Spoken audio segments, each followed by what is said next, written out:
ఇంకా ముదిరాజుల కమ్యూనిటీకి అంటే నేను తెలుసుకున్న దాని ప్రకారము ఎక్కువ అవసరం ఏముందంటే ఇల్లు అవసరం ఉంది. ఇల్లు ఖచ్చితంగా అంటే ఇప్పుడు మన పెట్టినాం కొన్ని ముదిరాజులకి, మళ్ళా కూడా రెండో విడతలో ఎక్కువ ప్రాధాన్యత ఇస్తూ తప్పకుండా ముదిరాజులకి ఎక్కువ ఇల్లు పెట్టిస్తాం అమ్మాపూర్లో. ఇంకా మన మన శ్రీహరి అన్న కూడా మన ముదిరాజ్ కమ్యూనిటీ నుంచే కదా, అంటే కాంగ్రెస్ ప్రభుత్వంలో ముదిరాజులకి పెద్దపీట వేసినట్టేనా? ముదిరాజులకు పెద్దపీట వేసి అంత మంచి మంత్రి పదవి ఇచ్చిండ్రు శ్రీహరి అన్నకి. మరి మన కమ్యూనిటీకి సంబంధించి ఏమైనా ఆ మంత్రి శాఖ నుంచి వచ్చేది ఉన్నా వెళ్ళి నేను తప్పకుండా పర్సనల్గా రిక్వెస్ట్ చేసి మనకి ఏది వచ్చేది ఉన్నా తీసుకొస్తా అని మీ అందరికీ కూడా ముదిరాజులకి మాటిస్తున్నా. ఇల్లు కూడా అన్న విధంగా ఖచ్చితంగా రెండో విడతలో ఇక్కడ ఊరోళ్ళందరూ ఉన్నారు కాబట్టి చెప్తున్నా, ముదిరాజులకి కొంచెం ఎక్కువ సంఖ్యలో ఉన్నారు కాబట్టి వాళ్ళకి ప్రియారిటీ ప్రకారంగా ఇల్లు కూడా రెండో విడతలో ఎక్కువ పెట్టియండి అందరు. ఇంకా వేరేవేమున్నా కానీ చెప్పండి, ఖచ్చితంగా తర్వాత నోట్ చేసుకుంటాం. అయిపోయినాక ఏదైనా మనకి వచ్చిన దాంట్లో ఫస్ట్ ఏది పెట్టాలి సెకండ్ ఫేజ్ వైజ్గా చేసుకుంటూ వద్దాం. ఇంకా రేపు జరగబోయే ఎలక్షన్స్లో మటుకు అందరూ ఒక్క మాట మీద ఉండి గెలిపించుకొని రావాలి ఎవరిది ఎటు వచ్చినా కానీ. ఎందుకంటే మన ప్రభుత్వం మనం చేసి ఎలక్షన్స్కి పోతున్నాం. మన జరిగిన జూబ్లీ హిల్స్ ఎలక్షన్స్ తోటి చాలా క్లియర్గా ఒకటి అర్థమైపోయింది, ఏంటంటే వాళ్ళ పార్టీ అనేది అడ్రస్ లేకుండా పోయింది. బీఆర్ఎస్ పార్టీ అనేది ఎక్కడ కూడా అడ్రస్ లేకుండా పోయింది జూబ్లీ హిల్స్ ఎలక్షన్స్లో. అంటే 2 ఏళ్ల కాంగ్రెస్ ప్రభుత్వ పాలన చూసినాక ప్రజలు అక్కడ తీర్పునిచ్చిండ్రు. అదే తీర్పు రేపు మొత్తం రాష్ట్ర నలుమూలల ప్రతి ఊర్లో వచ్చేది కూడా అదే తీర్పు.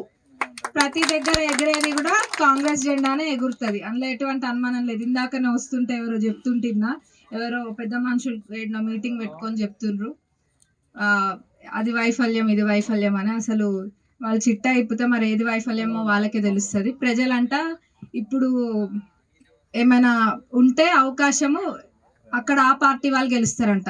మరి అంత కాన్ఫిడెంట్గా చెప్పేటోళ్ళు మన జూబ్లీ హిల్స్లో గెలిచి చూపించేది ఉండే కదా. అన్ని ఉత్తుత్త మాటలే.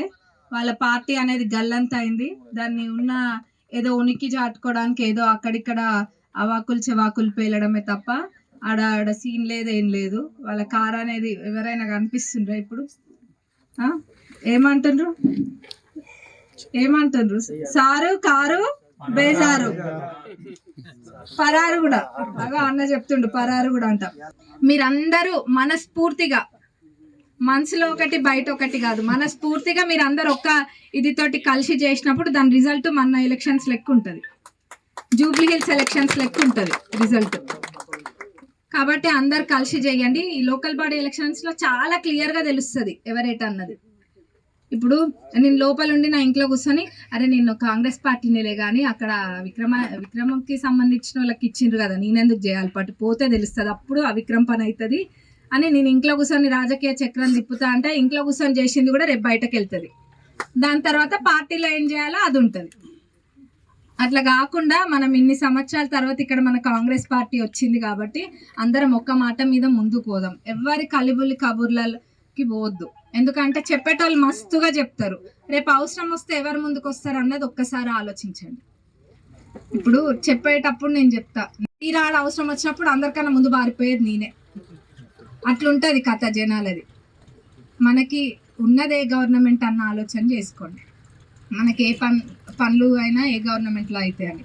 మన ఎమ్మెల్యే నేనున్నా, పైన కాంగ్రెస్ గవర్నమెంట్ ఉంది, ఇక్కడ మన సర్పంచ్ మన ఎంపీటీసీ మన జెడ్పీటీసీ ఉన్నప్పుడే కరెక్ట్గా జరుగుతుంది ప్రాసెస్ అనేది ఏదైనా. లేకపోతే వేరే పార్టీ వాళ్ళు ఉంటే ఎంతసేపు ఆ పార్టీకి సంబంధించిన ఇదే ఉంటుంది కానీ ఇక్కడ డెవలప్మెంట్ చేస్తే కాంగ్రెస్ పార్టీకి పేరు వస్తుందని ఏది కూడా కానియరు. వాళ్ళకైతే లెక్కలేనన్ని వడ్డీ రుణాలు వస్తున్నాయి, ఉచిత బస్సు ప్రయాణం ఉంది, వాళ్ళు ఏ చిరు వ్యాపారాలు పెట్టుకోవాలనుకున్న లోన్లు వస్తున్నాయి, బీమా ఉంది, ప్రమాద బీమా 10 లక్షలు, ఎవరైనా అకస్మాత్తుగా యాక్సిడెంటల్లీ చనిపోతే వాళ్ళకి 10 లక్షలు. ఆల్రెడీ ఆ గ్రూప్లో ఉన్న మహిళకి లోన్ ఉండి తను నార్మల్గా చనిపోయినా కానీ 2 లక్షల లోబడి లోన్ కూడా మాఫ్ అవుతుంది. ఇంకా సన్న బియ్యం అంటారా, రోజు అందరు ఇళ్లలో తింటూనే ఉన్నారు. సన్న బియ్యం తింటున్నారా? సన్న బియ్యము, ఆ సన్న బియ్యము కూడా అంటే చెప్పకుండా తర్వాత ఇచ్చినారు. అంటే చెప్పిన దానికన్నా కూడా ఏది అవసరం అన్నది చూసుకుంటూ మనం ముందుకు పోతున్నాము. అదేవిధంగా ఏ ఉన్నా కానీ రేపటి నాడు అడుగులు కూడా అట్లనే ఉంటాయి. తొర్రూరు మండల డెవలప్మెంట్ విషయానికి వస్తే తొర్రూరులో 100 బెడెడ్ హాస్పిటల్ వచ్చింది. అది పనులు ప్రారంభమైతే అదంతా అమ్ముకున్నాం. ఒక పాయింట్లో అయితే ఇంకా అసలు ఇంకా అన్న వదిలేసి ఇంట్లో కూర్చుందాం అనుకున్నాము. మాకు సర్పంచ్ టికెట్ ఇస్తా అని చెప్పి మాతోటి మొత్తం 2 నెలల నుంచి ఖర్చు పెట్టించి అంతా ఇంకా నీకే అని చెప్పి మళ్ళీ ఇంకొకరికి నువ్వే సర్పంచ్ అని లేపి మమ్మల్ని నాగం చేసి ఆయనకిస్తే మేము ఉన్నది అమ్ముకున్నాము. అట్లా చాలా మందిని వాళ్ళ పార్టీలో కూడా ఎక్కడేం డెవలప్మెంట్ జరుగుతుంది అన్నది మీకు తెలియాలంటే చెప్తా. సిఆర్ఆర్ ఎంఆర్ఆర్ మొత్తం కలిపి రోడ్ల అవి ఇవి ఒక 60 కోట్ల పైబడి అవి వచ్చినాయి. మళ్ళీ ఎస్టీవీ రోడ్లకి మన అడ్లూరి లక్ష్మణ్ గారు మంత్రి వర్యులు ఒక 30 కోట్ల పైబడి అవి ఇచ్చినారు మొత్తం తండలకి వాటికి. ఇంకా ఇంటిగ్రేటెడ్ స్కూల్ కొడకండ్ల 200 కోట్లకు పైబడి అది. పాలకుర్తి చెన్నూరు రిజర్వాయర్ 1000 కోట్లు అది. ఇంకా సబ్ స్టేషన్ దేవరుప్పల 131 కోట్లు.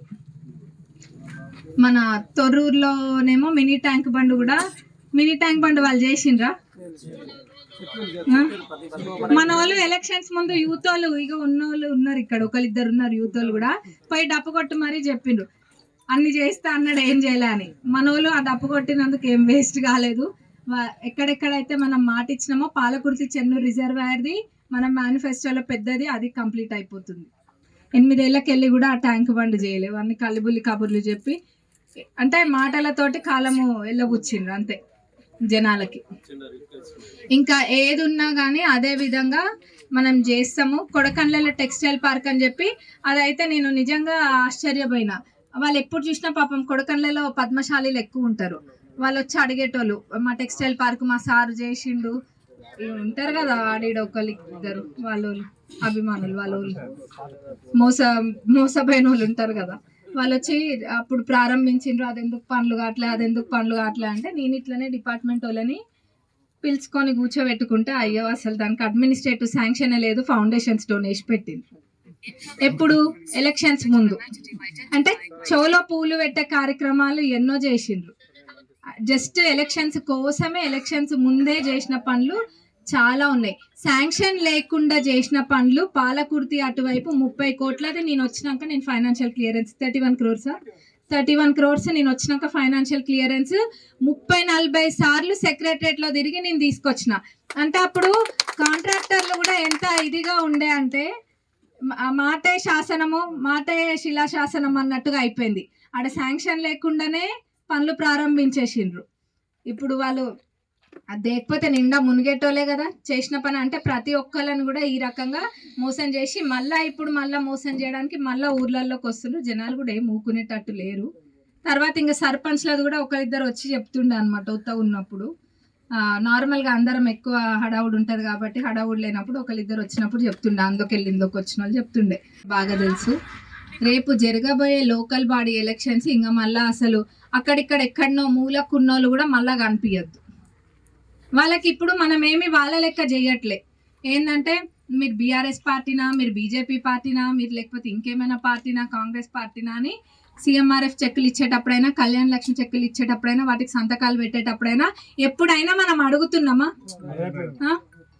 వాళ్ళు ఏం చేసేటోళ్ళు కండువాగా అప్పుకుంటేనే నీకు చెక్ ఇస్తాం, లేకపోతే ఆ చెక్కు మురిగిపోని అవసరమైతే చెత్త కుప్పలు వేస్తాం, కానీ నీకు మటుకు దానికి ఉపయోగము నీకు అందే విధంగా అయితే మేము చేయమన్నట్టు వాళ్ళ ఆలోచన ఉండే. ప్రజలు కూడా ఇవన్నీ గమనిస్తున్నారు. అంటే వాళ్ళు ఎట్లా చేసిండ్రు, మనం ఎట్లా చేసినాం అన్నది. ఖచ్చితంగా 6 మండలాలలో ప్రతి మండలంలో ఎగిరేది మన కాంగ్రెస్ జెండానే, అందులో ఎటువంటి అనుమానం లేదు. దానికి మీరు అందరూ కూడా అండదండ ఉండండి. ముఖ్యంగా లీడర్లకు చెప్పేది మటుకు ఒకటే, విక్రమన్నకి నచ్చిన వాళ్ళకి ఇస్తే జగన్ అన్న చేయడనో, మహబూబ్ మన అన్న చేయరనో, లేకపోతే అచ్చిరెడ్డి గారు చేయరనో, మహబూబ్ రెడ్డి గారు చేయరనో అనుకోవద్దు. ఎవరికి ఇచ్చినా ఇప్పుడు మీకు నచ్చిన వాళ్ళు మీకో లేకపోతే ఇంకెవరికైనా నచ్చిన వాళ్ళు అన్నది మాకు అసలు ఆలోచనే ఉండదు. మీరే కూర్చుంటారు, మీరే డిసైడ్ చేస్తారు. డిసైడ్ చేసేటప్పుడు చూడాల్సింది అర్హత ఒక్కటే, గెలుస్తారా లేదా, ఊర్లో ఎట్లుంది అది చూసుకొని చెప్పాలి. అంతేగాని నా దోస్తు, నా చుట్టము, నా వెనకాల మనిషి కాదు. ఎవరైనా మనకు కావాల్సింది గెలిచేటోళ్ళు కావాలి. గెలుపు అనేది సులువుగా గెలుస్తాం ఎట్లయినా, అందులో అనుమానం లేదు. గెలుపు అనేది సులువుగా ఎట్లయితుంది అంటే 5 గ్రామాలలో బీఆర్ఎస్ వాళ్ళు చేతులు ఎత్తేసి జెండాలు ఎత్తుకొని పోయిండ్రంట. మరి ఇంకా అదే 6 మండలాల్లో ప్రతి గ్రామంలో జరిగేది కూడా అదే. ప్రజలు చూసిండ్రు ఓపిక పట్టిండ్రు. ఒకసారి అంబులెన్స్ లో వచ్చే, ఇంకొకసారి ఇంకెందులోనో వచ్చే, ఏ దళితుడిని ముఖ్యమంత్రి చేస్తాని, దళితులకు 3 ఎకరాల భూమి ఇస్తాని, డబల్ బెడ్రూమ్ అల్లుడేడా, కోడలేడా, బరనేడా కడతాం, గొర్రెనేడా కడతాం అని అన్ని ముచ్చట్లు చెప్పిండ్రు. పెద్ద పెద్ద ముచ్చట్లు చెప్పిండ్రు బీఆర్ఎస్ వాళ్ళు. కానీ చేతల కాడికి వచ్చేసరికి అది ఇంత చెప్తే ఇంత చేస్తే ఇంత అనమాట. చారాన చేస్తే బారాన ప్రచారం. కానీ మనం బారాన వేసుకొని చారాన చెప్పుకోవాలని అనుకోవట్లేము. ఎందుకంటే ఇప్పుడు మీరు 200 యూనిట్ల కరెంట్ వస్తుంది, అది మనకి ఇంటికి ప్రత్యేకంగా చెప్పనవసరం లే కదా. నెలకి 800 నుంచి 1000 రూపాయలు ఆదా అవుతుంది. బస్సు మహిళలకు ఉచిత ప్రయాణం అంటే ఎంప్లాయీస్ అయినా కానివ్వండి, చదువుకునే పిల్లలు ఎక్కడికి వెళ్ళాలంటే రెగ్యులర్గా తిరిగేటోళ్ళకి 2000 నుంచి 3000 ప్రతి నెలకి ఆదా అవుతుంది. అవునా కదా. ఇల్లు కూడా నియోజకవర్గానికి 3500 ఇల్లు అనేది వచ్చిన మాట వాస్తవము. మన కళ్ళ ముందు ఇల్లు కట్టుకుంటున్నారు, అది జరిగింది. ఇంకా 2 విడతలు ఉన్నాయి. మన ఊర్లో ఎవరైతే పేదవాళ్ళు ఉంటారో 3వ విడత అయిపోయేసరికి ఇల్లు లేదు అనేటోళ్ళు ఎవరు కూడా ఉండరు. ప్రతి ఒక్కరికి కూడా ఖచ్చితంగా ఇల్లు వస్తాయి. 2వ విడతలో ఇంకొంచెం వెసులుబాటు కూడా ఉంటుండొచ్చు. ఖచ్చితంగా ఏదో ఒకదానికి వెసులుబాటు కల్పిస్తారు. 3వ విడతకు వచ్చేసరికి ఇంకా కొన్నిటికి వెసులుబాటు కల్పిస్తారు. వెసులుబాటు అంటే వెనకట ఇంద్రమ్మ ఇల్లు వచ్చిన వాళ్ళకి ఇప్పుడు రాదన్నట్టుగానో అట్లా ఉన్న వాళ్ళకి 2వ విడతలోనో 3వ విడతలోనో తప్పకుండా వాళ్ళకు కూడా వెసులుబాటు కల్పిస్తారు. ఎందుకంటే అందులో కూడా చాలా పేదవాళ్ళు ఉన్నారు. ఇవన్నీ కూడా ప్రజాప్రభుత్వం చేస్తున్నారు, ప్రజలు అన్ని కూడా గమనిస్తున్నారు. గెలిపే ఉంది, ముందేం లేదు. మనకు ఎదురుగుండేది గెలుపు ఒక్కటే ఉంది. అది మరి గెలిపించుకొని తీసుకొని రావాలి. లీడర్లు అందరు ఉత్తప్పుడు లీడర్లు అందరు బడా లీడర్లే. ఇప్పుడు తెలుస్తుంది ఎవరు బడా లీడర్ అని. మీరు గెలిపించుకొచ్చినప్పుడు మన సొంత ఊర్లో మనం గెలిపించుకొచ్చినప్పుడే మనం బడా లీడర్. పక్కనూరిది పక్కన పెట్టి ఫస్ట్ మనూరు పైన మనం కాన్సన్ట్రేట్ చేస్తాం. చరిత్ర సృష్టించినోడు ఇప్పుడు ఆ చరిత్రని తిరగరాయబోతున్నాడు. అబద్ధాల గోడల్ని బద్దలు కొట్టి నిజాలను రాగా మీ ముందుంచబోతున్నాడు. నిజమైన వార్తల కోసం వెంటనే డౌన్లోడ్ చేసుకోండి రా యాప్ని.